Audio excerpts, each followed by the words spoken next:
మనిషిని నాశనం చేసేది ఇగో. అవును. ఆ ఇగో ఎంటిటీ ఎక్కడ ఉంటుంది అసలు? ఎక్కడ దాని మూలం ఎక్కడ ఉంటుంది? మైండ్. దీని మూలం కూడా ఆత్మే. ఆ. దీని మూలం కూడా ఆత్మే. ఇదంతా కూడా ఎక్కడి నుంచి వచ్చింది? ఆత్మ నుంచే వచ్చింది. ఆత్మ నుంచే వచ్చింది. ఆత్మ ఎందుకు వచ్చింది? ఆత్మ అన్మానిఫెస్టెడ్. అది మేనిఫెస్ట్ అవ్వడానికి, ఎంజాయ్ చేయడానికి వస్తూ ఉంటుంది, కానీ దానితో అటాచ్ అయిపోతాం. ఎప్పుడైతే కింద వైపు వచ్చిందో, ఎప్పుడైతే ఈ మైండ్ వెళ్ళి రుద్రుడు అన్నాడు. ఇప్పుడు చూడండి, ఇప్పుడు అక్షరం, ఈ అక్షరం నుంచి సదాశివుడు. సదాశివుడు అంటే ఆకాశం మాట.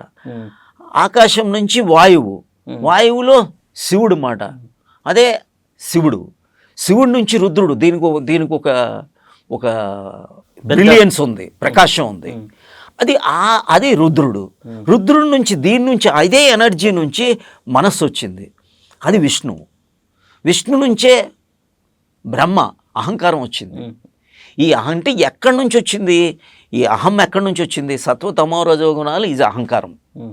ఇది ఎక్కడ? దీనికి మూలం ఏంటి? మైండ్. దీని మూలం ఏంటి? రుద్రం. శ్రీరుద్రం చెప్తూ ఉంటారు. శ్రీరుద్రం దేనికి? అది వెళ్ళి అంటే దానికి రుద్రుడు చెడు అని కాదు, ఒక స్టేజ్లోకి వెళ్ళేటప్పటికి క్రియేషను, సస్టెనెన్సు, టెర్మినేషను, లయం. ఇది కూడా కారణం ఇదే. మనం ఎప్పుడైతే కింద వైపు వెళ్ళిపోయి మర్చిపోతామో, ఈ అహం, ఈగో అనేది మర్చిపోతామో, సత్వతమో రజోగుణాలు ఉండిపోయి త్రిగుణ అతీతం అవ్వం. ఆ త్రిగుణ అతీతుడు అవ్వటానికే మన జర్నీ.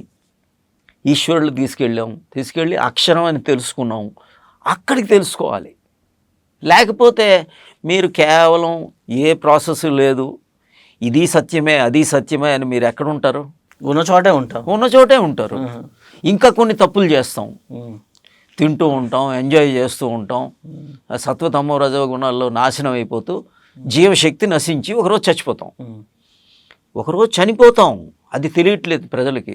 ఏమీ చెయ్యక్కర్లేదు అనుకుంటున్నారు. కాదు, చాలా చేయాలి. సాధన చాలా చేయాలి. ఆ సాధనే spirituality. Materialistic life, spiritual life అని మనకు రెండు లేవు, ఒకటే లైఫ్ ఇది. ఆ లైఫ్ని ఇటు తీసుకెళ్తే స్పిరిచువల్ లైఫ్, అటు తీసుకెళ్తే మెటీరియలిస్టిక్ లైఫ్. ఇటు తీసుకెళ్తే ఆత్మ, అటు తీసుకెళ్తే మనస్సు. సింపుల్. ఈ రెండు. యోగా అంటే, యోగా ఎందుకు చేస్తున్నాం? యోగా అంటే వియోగం చెందాం మనం. ఎక్కడి నుంచి? ఈ మనస్సు వచ్చి వియోగం జరిగింది, యోగం తీసుకువెళ్ళాలి. సో ఎప్పటి వరకు అది జరగదో మనం వీ హ్యావ్ లాస్ట్. తెలీదు, మనకి తెలియదు. నేనున్నాను, అది దేవుడే, అది దేవుడే, ఇది దేవుడు. అసలు ఉన్నది ఒక్కడే. ఈశావాస్యం ఇదం సర్వం యత్కించత్ జగత్యాం జగత్. ఎక్కడ దానికి భిన్నంగా ఏముంది? సర్వం కల్విదం బ్రహ్మ. సర్వం కల్విదం బ్రహ్మ. ఎక్కడ వేరేది లేదు కదా. సో ఎక్కడ ఏది ఒకటే ఉంది. ఆ ఈశ్వరుడు ఎవడు? ఈశ్వరుడు ఒక్కడే. ఈ రెండోది లేదు. రెండోది ఎందుకు వచ్చిందంటే సంకల్పంతో కిందకు వచ్చింది. మళ్ళీ సంకల్పం చేసుకొని పైకి వెళ్ళాలి. మన సంకల్పం తీసుకొని వెళ్ళాలి. అది కూడా మనసు భాగమే. తీసుకొని వెళ్ళాలి. అది చేయడానికి కొద్దిగా ఎనర్జీ పెట్టాలి. సో ఇప్పుడు అంతా బ్రహ్మే, కానీ మనం భ్రమంలో ఉన్నాం. బ్రహ్మ వేరు, బ్రహ్మం వేరు. భ్రమలో బతికేస్తున్నాం. మరి ఇప్పుడు ఇది ఎలా మనం ముందుకు తీసుకెళ్ళాలి, ఎలా తీసుకురావాలి? అది మన చేతుల్లోనే ఉంది. శక్తి కూడా శివుల్లో భాగమే, కానీ శక్తి కిందకి వెళ్ళిపోతుంది. జీవుల్లో భాగమే జీవశక్తి. మనస్సు కూడా ఆత్మలో భాగమే, కానీ దాన్ని మరి మనం రివర్స్ చేసి తీసుకెళ్ళాలి కదా.